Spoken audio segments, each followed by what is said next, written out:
elevate. Stacking up losses, I'm handing them out, yeah, I had to go delegate. It feel like I'm floating, I'm lost in the moment, I swear I could levitate. They never believed that I would really fly, I had to go demonstrate. I had to set them straight. When you elevate, stacking up losses, What's up, guys? Welcome to another episode of the Mindset Cafe podcast. It's your boy Devin, and today we got a special guest for you. We got Jeremy Johnston on the podcast, and I wanted to bring him on today. You know, I met him through social media and through just networking, as you know, some of our other guests. But his story of, you know, being a serial entrepreneur and, you know, having to scale and having to go through the pandemic is one that many have faced and many that will face it. So thank you so much, Jeremy, for hopping on the podcast today.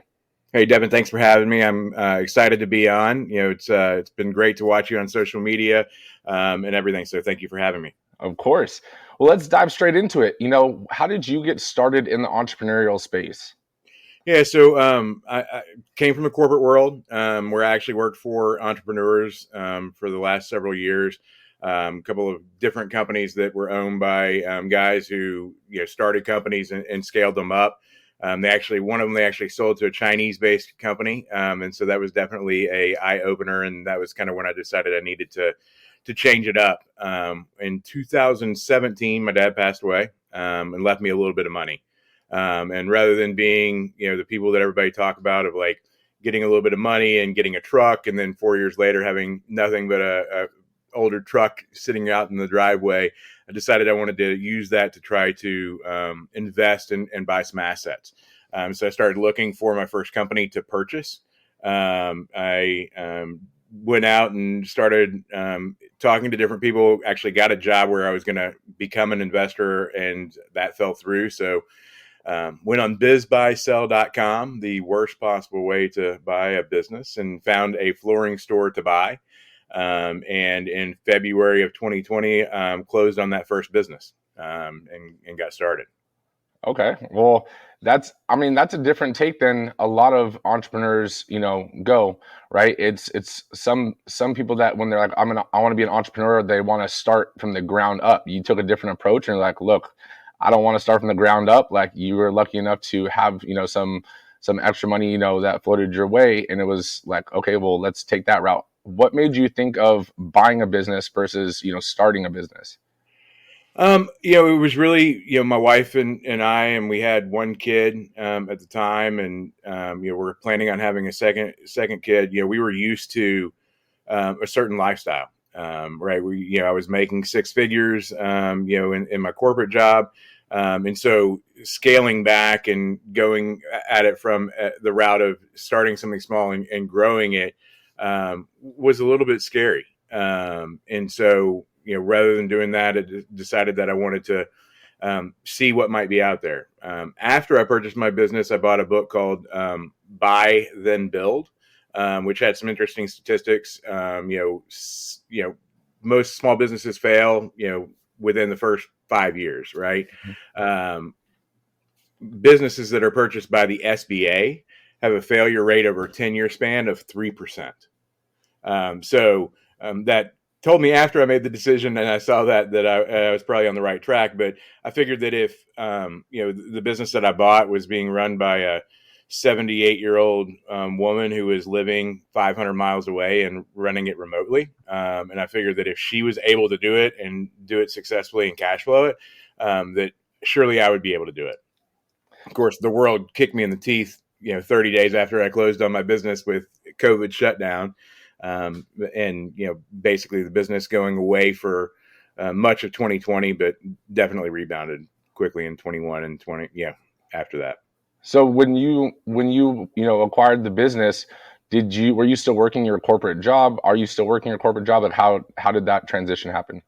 Yeah, so as I was going through it, and going through the process, which takes a really long time, probably 12 months or so. As we got to the end of it and we kept saying, oh, we're getting ready to close, oh, we're getting ready to close, I got ready to walk away from that corporate job. And at that point, I was really working for another smaller entrepreneur, the one that was that we were supposed to partner together and doing an acquisition. And so I kept kicking the can down the road. And like anybody, there was a annual Christmas bonus that was luring out there. So as soon as that hit the bank account, I went to the owner and said, look, I have this opportunity. We said we were going to do acquisitions. It's been a year and a half that didn't happen. So I went and looked on my own and found something and gave him that notice. And so I was without a job for about a month in between the two. So I didn't, I basically cut ties and jumped right in, and have been doing that ever since, and made another acquisition since then as well.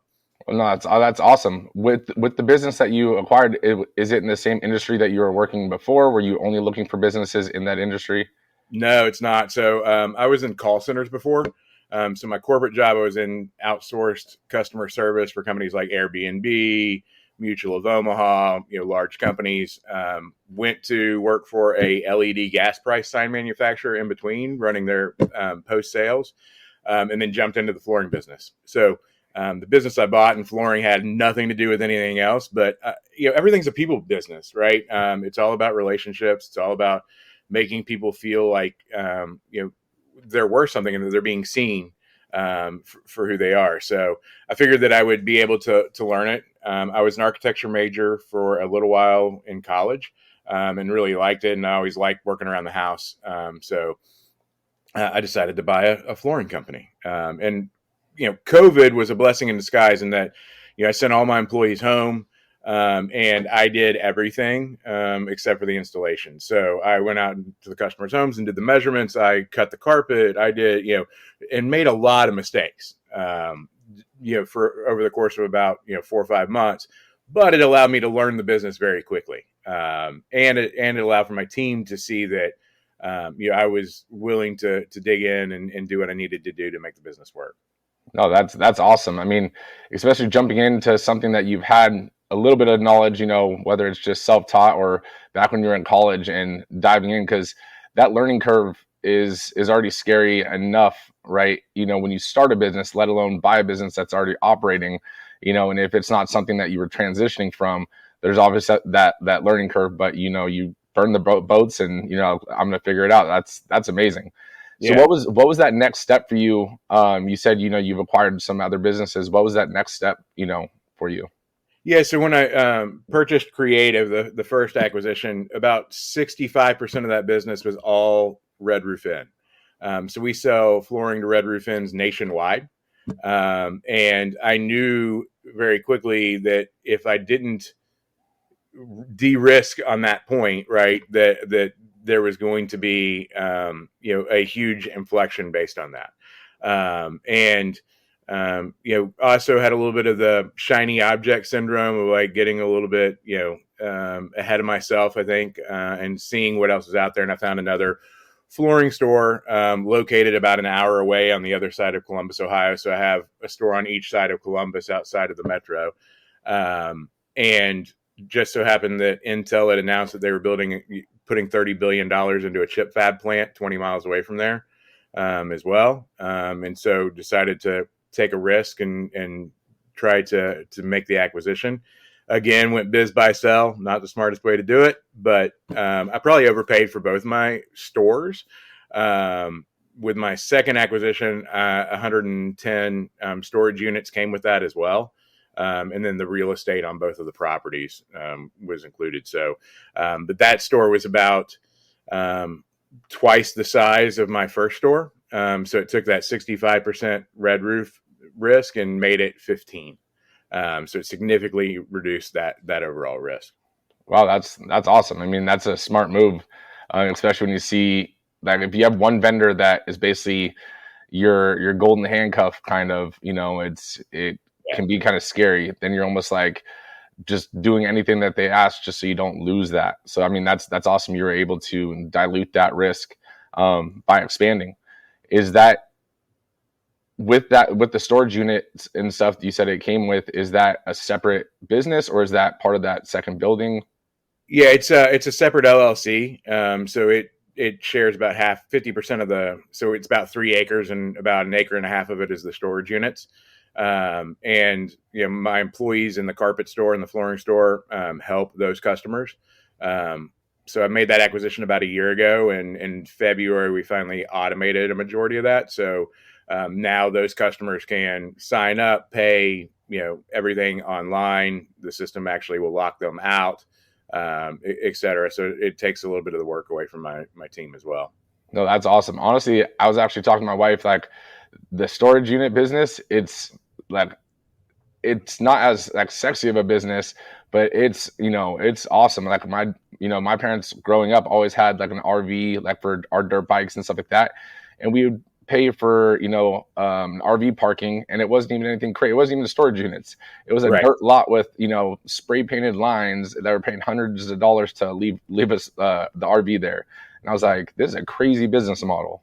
It is. And, a year ago, when I purchased them, I'm like, man, the rates that they were charging customers were like really like 50% below market. And so as we made changes and investments and automated, we raised the rents by $20 across the board. And we're still 30% below market. Right. So, and just, that $20 increase is an extra $2,000 a month of just income. So No, it's crazy, those small like micro changes to each individual customer, what kind of change it can have on a business owner, right? absolutely. And Yes. so let's actually dive into that real quick. Like, what have you noticed with your businesses, right? Because you're acquiring businesses.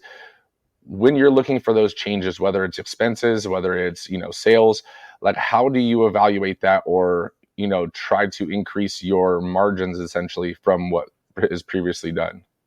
Yeah, I mean, I don't push it too much, right? So I first try to figure out how we can add more value Mhm. into the equation. And once we figure out how we can find more value into the equation, then we can start working on margin. The biggest thing that I like to do, especially on the flooring side, is I want to be something to someone, not a little bit to everybody, right? So the relationship aspect with my partners, I really want to make sure is there so that they're willing to help drive down some of the cost, and we can get some of the efficiencies out of the system in order to find margin gains in that perspective. The last thing I really like to do is to go out and just raise prices or cut costs without really thinking through where the value is being added to the situation. No, Um, that definitely makes sense, though. I mean, I think that the value add itself, it may not increase the per sale margin, but it can increase just organically increase the volume of sales, which is going to increase, revenue. And obviously, even if the margins are the same, you're going to have an increase in business, right? Absolutely. Yep. I mean, the second store I purchased actually changed hands 18 months before I bought it. So a guy came in and bought it for 18 months and then sold it to me. He actually made a little bit of money on the deal. But he didn't invest in the relationships. So when I came in, my first thing was, okay, let's talk to all of our customers, all of our repeat customers, business connections within the community, et cetera. And very quickly, we were able to reestablish some of our relationships with some senior living facilities, some multifamily facilities that had gone away. And we were able to bring that business back, and that's just recurring revenue. The relationship is there. We haven't changed any of the pricing. We didn't change any of the strategy around how we price things, but we reestablished that relationship. And since that time, that customer has brought in several $100,000 worth of business for us. Wow, that's awesome. So let's go into, you mentioned relationships with buying a business, right? And being a new owner of a business, right? I'm sure that you've maintained a good amount of the staff, the original staff, right? And so how did that transition go? Because it can almost be, like, at least in my thought, it might be a weird, like, awkward position being a new owner with a team that's already been there. So how was that transition, and how'd you handle that? So we're going to talk about it in the two different stores. So the first store, when I walked in, there were basically two employees. So an office manager and a warehouse guy. They're both still with me today, as well as the majority of our installers. And then we've brought back one employee in a part-time manner to help with measurements and so forth. The other store had 6 employees when I purchased it a year ago. At the end of July, only one of those will be remaining. So it's been a crazy turnover aspect. 2 of those have retired, and then 2 of them actually found other opportunities. One that went on to have an expanded role using their degree, and then one who had a disagreement with another employee and just walked out. And then I let one employee go for not living up to our values. We gave them all the opportunities to live up to the values, and when they don't, I even held on too long, and then once I finally pulled the trigger, for basically not being able to work together as a team and support one another, everybody on the team was like, "Man, what took you so long?" Like even their families were like, one of my employees' moms came in and was like, "What took you so long?" So it's a balancing act. But the biggest thing is you've got to come from it, from my perspective, of taking care of one another, right? My values are, one of them is growth. I want everybody to grow personally, professionally, spiritually, in every manner possible. I feel like it's my responsibility as a business owner to take care of my team. So I pay for 100% of my employees' healthcare, and they all have 401k. They all have life insurance. That's all supported by the company. Because I feel like if I can take those things off of their plate, then they don't have to think about those things. They don't have to worry about those things, and they can just come into work and do their job. No, that's awesome. I mean, I completely agree with you. And, if someone's not living up to the core values, you hire by them, you fire by them. But it must have been a mental battle with the other staff you have, leaving or giving notice. And then now all of a sudden you're going from 6 to 1, and you're like, man, like that, I kind of need the help. Am I gonna, Yeah. I should say 6 to 1 is how many were there originally to how many of the original are still there today. We still have 6 or 7 employees, so we've added additional team players, but it was a struggle for me because one of my mentalities was going from being a victim to a victor. I want to help everybody through that transition, and so I want to help everybody be able to find their spot, and I want to give everybody as many chances as I can to develop them. And when I can, I feel like a failure. So a year ago, my mentality was, I'm never going to fire anybody. I'm always going to, I'm going to always give everybody a chance, and I'm going to do everything I can to keep them. And then this year, in 3.5 months, I fired 2 employees. And both of them were because, due to attendance issues and not being able to live up to, showing up together to win together. And ultimately, the conversations had to take place. And, I'd like to think that they're probably found better opportunities that suit what they need for their families. I mean, as a business owner, we never want to be the bad guy. It's not in our intent to, put someone out of a job or anything like that. It's not fun. It's not fun firing someone, right? Yeah. I've had to do it before, and it sucks. It's hard on both sides. But at the same time, like you said, with even the family members, like the mom coming in and saying, what took so long? It's like, sometimes you have to cut the finger to save the hand, or else you're letting it go. And all of a sudden that can snowball into a lot more headaches for you down the road. Right? Absolutely. Yes. Yeah. So I want to dive in. I mean, because you're at the stage, with owning now multiple businesses that you've acquired, right?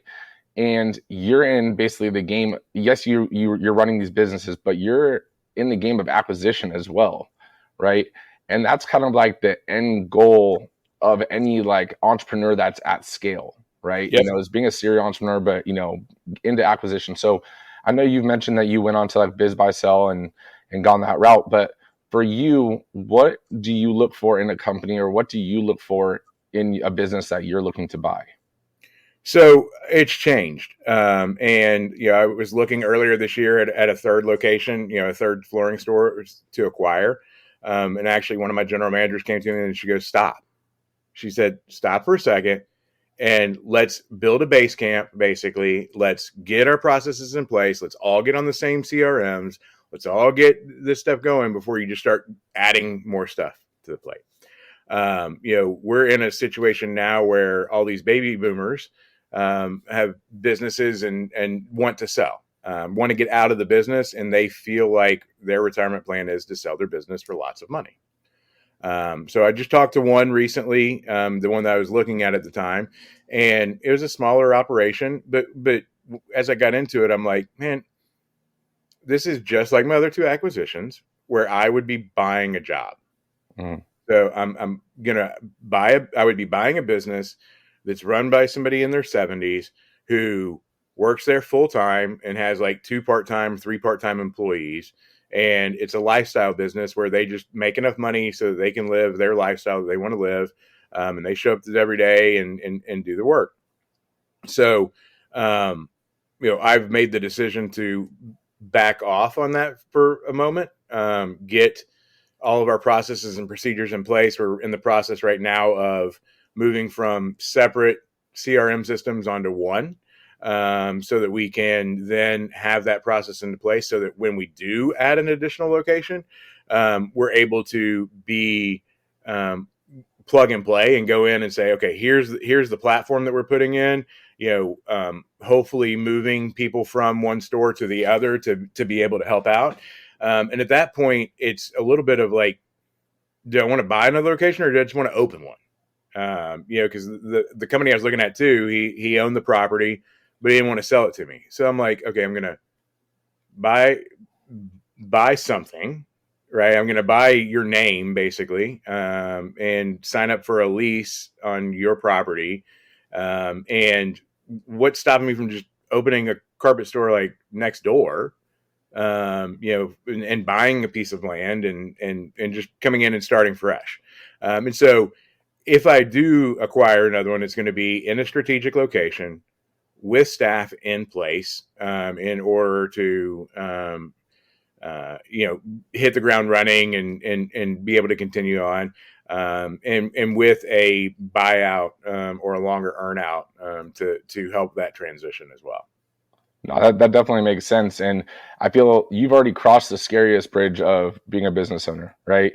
Like you bought the business, but now you've already got it up and running. You've scaled it. Now it's like, okay, before, you do continue to scale, make sure that foundation is, cemented and solid, like you're saying, with, consolidating everything to one SOP set and one CRM.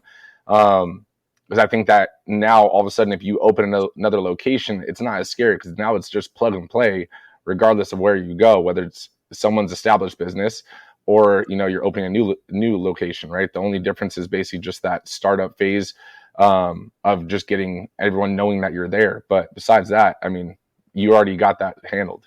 Yeah, no, to a certain extent, and I don't want to fool anyone into thinking that it's just rainbows and cherries, right? I still am, every day working on bids, talking to my team, answering customers' questions. I'm still spending the majority of my time working in my business, and have a role that I play.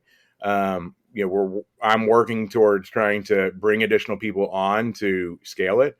When you do buy a business, it comes with debt, and the debt that I have is a significant amount. And if we didn't have that, we would have a few more employees to help out, et cetera. So right now, it's really how can we scale that up? How, our next hires are we have a salesperson who's retiring after like 35 years. And so I'm going to bring on a couple of different salespeople to try to help escalate and to accelerate our growth. But I'm not in the CEO role yet, and we've got a lot more growing to do, and I need to add a lot more positions before I can get to that point. So bringing on some salespeople, and then eventually in the next 6 to 18 months, trying to build out my leadership team, and really, instead of outsourcing all of my marketing and sales training, et cetera, trying to bring that in house, where I have peers that are my equals that can help grow the business further. No, definitely. I mean, I get what you're saying. Like, just because you're buying a business doesn't mean it's, a lot easier than starting a business fresh, right? Yeah. If you start a business, you have your startup cost. If you buy a business, you buy it with debt, and you're investing into something that's already, a running business. So it typically is a little bit more expensive, or it can be more expensive, to buy someone out, because you have the customer base and everything like that. But it's one of those things where you're taking a lifestyle business, like you said, and transforming it into a business that you can be that, behind the scenes, like CEO style, and running a bigger operation. But again, it's just different starting points. But, as an entrepreneur, it's never sunshine and rainbows, right? No. It's at different levels. There's just bigger problems, right? And as a CEO, as a president, just a business owner, it doesn't matter. You're just going to face the problems at your level, and as you continue to grow, it doesn't get easier. Your leadership will take some of those problems, but the problems that get to you are just, it's like one problem might, be hair pulling, and, like, man, so I definitely agree with you, and I acknowledge that as well. So, with you, in your future growth though, I know you mentioned like your next location and stuff. Are you trying to stay in the same industry? Is that a goal of yours? Yeah, I think so. I don't want to venture out too far. It definitely be in the home services industry. What we've also thought about is, how do we add other complementary services to flooring? The customer's already coming in. A lot of times they're doing other things within their home that's causing them to want to switch out their floors. A lot of flooring companies out there are like flooring and paint stores, or flooring and cabinet companies, or whatever the case might be. So that might be something that we do as well. But right now I'm trying to just put my blinders on, right, and just stay as focused as I can, so that we can get good at the things that we need to do, that we can get those processes and procedures in place and scale. Because anything that's going to distract me from that goal is just going to distract my team as well. Until we can figure everything out and have every process in place and have things rolling, which we're starting to in certain areas, nothing else matters. And over the course of time, opportunities are going to pop up, right? That people know what you're doing in a market. And so, other store owners I've spoken to, and they know if they want to have a conversation, I'm open to it, and see where it goes from there. But I'm not chomping at the bit. My wife is not extremely excited about taking on more debt. It's a scary proposition, right? Because if you don't make the debt payments, they come and take your house. It can be a scary game, but I think you do have the right mindset in it, right? Because as an entrepreneur and as a business owner, you mentioned this earlier, that shiny object syndrome, right?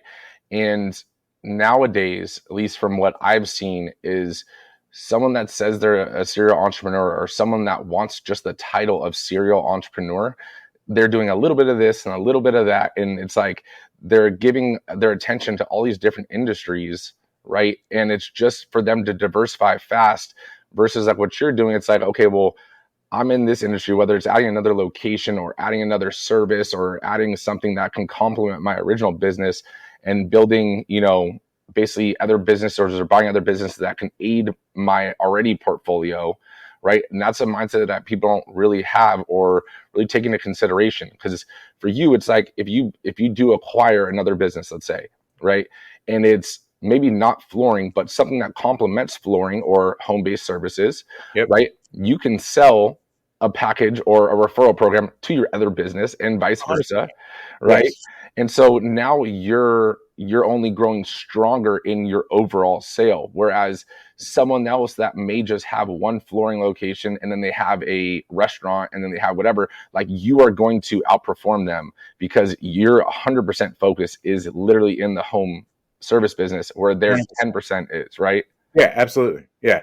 I mean, not a lot of our customers, but about 40% of our customers are either like developers, general contractors, home builders, et cetera. So if we add cabinets, for instance, then, when I'm going and doing multifamily 264 unit ground up apartment building, I can not only bid on the flooring, but now I can bid on the cabinets as well. Right.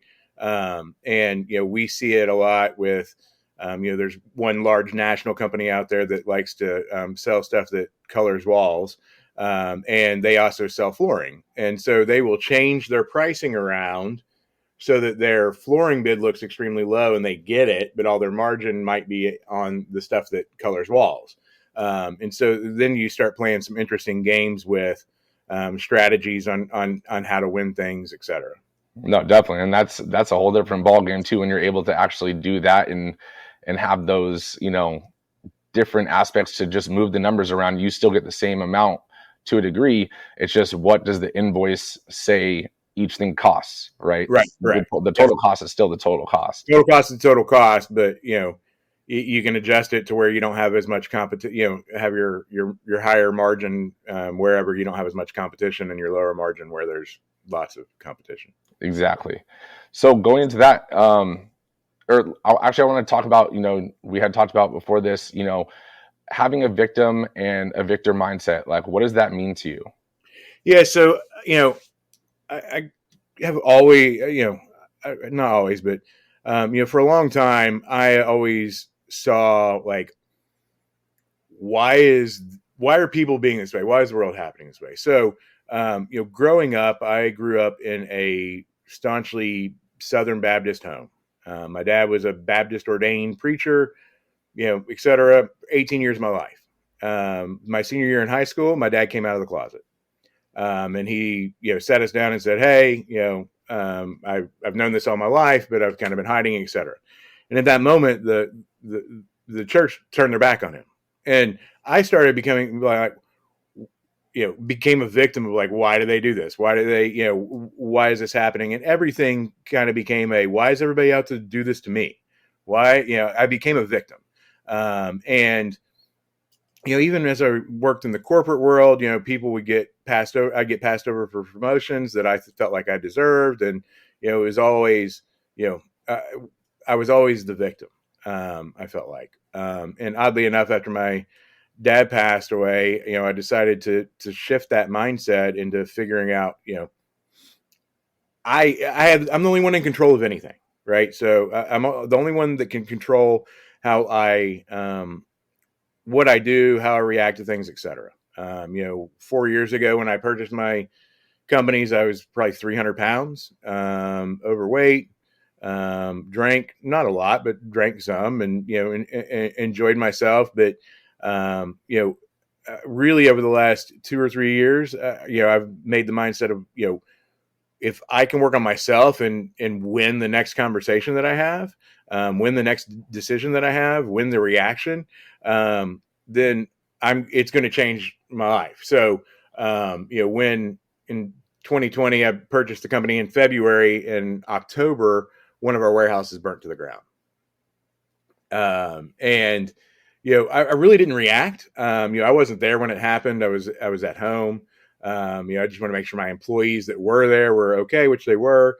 And, my team was like, "Man, you were so calm, like you have $1 million burning to the ground. Right. And you're just calm. I'm like, what am I going to do about it? I'm not going to grab a fire hose and run in and try to, do anything." Shortly thereafter, when I purchased my company, I bought it, as a, stock purchase, which when you buy your company as a stock purchase, you assume the liability of everything that has occurred in that business before you took over. So I assumed every liability and responsibility for that company for 30 years prior to me owning it. Well, so February 21, we got sued for a job prior to my time. The prior owner did not disclose it. She knew about it. She didn't disclose it, and she had actually passed away 6 months after I purchased the company. And as that happened, I was back in that victim mentality, right? I'm like, man, this guy's suing me for $400,000. What am I going to do? He's going to win. He won't take my settlement. Blah blah blah. And it wasn't until he and I were having a conversation, and I had other conversations of like, let him say whatever he wants. I get to decide how I react. And so it was really in that moment when he was going off, and telling us what a poor job we did and how he's going to take me to the cleaners and he's going to bankrupt me and blah, blah, blah, blah, blah, that I just, let him continue to talk and didn't react. And when he was done, simply said, okay, can we move on now? Can we figure out a way to make this successful for both of us? And decided how I was going to allow that situation to play out on my side. That it completely flipped the script. We settled out of court. He's given me over $1 million worth of business since that point in time. And he's a good friend. And so changing that mentality, it has changed who I am today. And simply too, I mean, we obviously both know Trevor very well, and I'm on a mission of doing at least a 5K outside every single day. I'm on 283, and now I'm doing 5 miles a day. Hey, nice. Yeah, here in Ohio, which in the winter it was not fun. It's like 28 degrees outside, wind chill of like -10, and there I am outside walking around and 4 o'clock in the morning. But having that mentality allows for me to decide what's going to happen, right? Like the world is going to try to test you, or the devil's going to try to test you in every single way possible.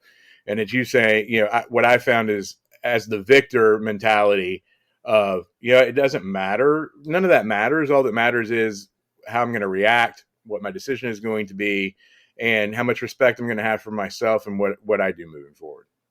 No, that's awesome. I mean, that's a great mentality to have and a great perspective to have. It's one of those things where it's almost like if you can't do anything about it right this second, and there's nothing you can physically do, like you can't put out the fire. And even if you did put out the fire, it's like, okay, it already happened. So it's like, why stress about it? Just cross the next bridge, right? Focus on the next task, right? Yep. It's easy to say, and it's definitely easy to say. It's an easy concept to understand, but it's definitely not easy in the moment all the time. But Absolutely. It's something that I'm sure that you've experienced where it's as you do it more and more, it gets easier and easier just to realize that your emotional reaction to it is all out of your control. And, it's almost a skill that you've built up, I'm sure, right? It is. And it's like a muscle, right? You own gyms, and, every day people go and work out, and you got to work out your mind as well and how you react to it.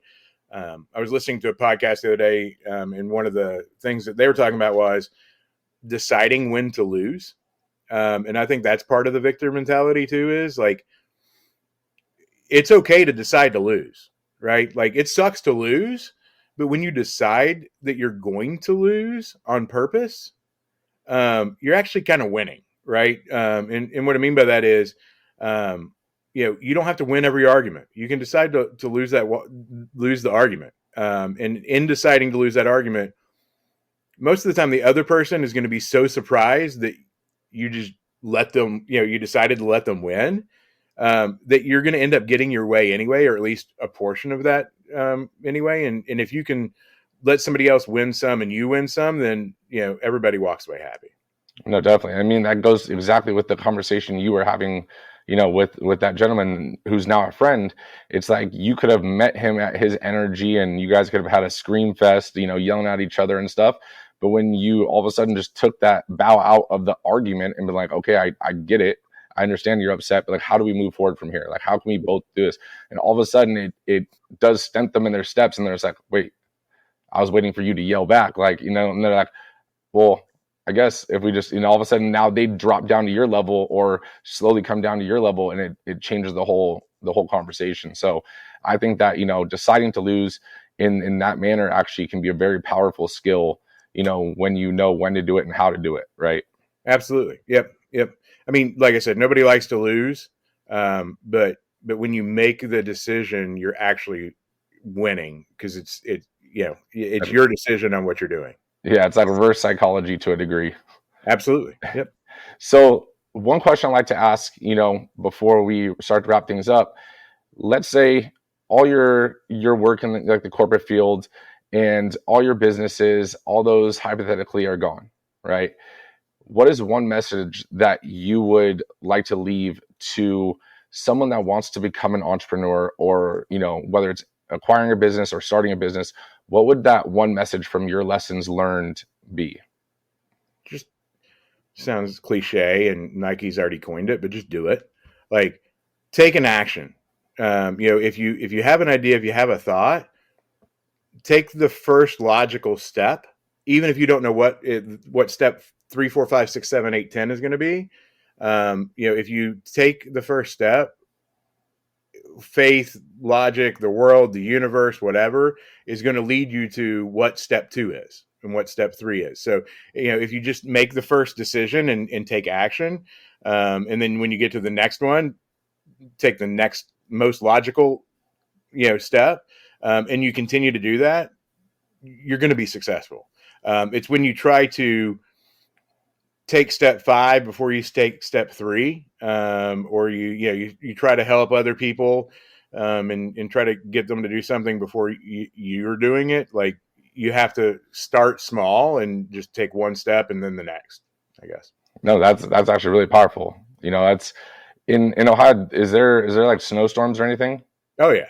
Okay, so like it's almost like, if you're in a snowstorm, right? What I'm taking from that is like you can't see a mile ahead, right? But you could see your foot on the next step, right? Absolutely. And so forth, right? And all of a sudden, if you're going to hit a curb, it's like, okay, don't take that step, turn, right? Exactly. Yeah. That's entrepreneurship in a nutshell for sure. I agree with that. That's awesome. That's powerful. So where can people connect with you? Whether it's, just to connect and get more advice as a business owner, or, with your businesses in general? Yep. So I'm on Facebook, Jeremy Johnston, as well as, the Gram and LinkedIn. My email is jeremy@creativeflooringohio.com. Feel free to reach out. I love helping people and sharing perspective, and helping anybody in any way I can. That's awesome. Well, thank you so much for coming on today, Jeremy. And guys, make sure that you guys share the show, leave that review, and, like always, we'll see you guys on the next one. Thank you, Jeremy. Thanks, Devin.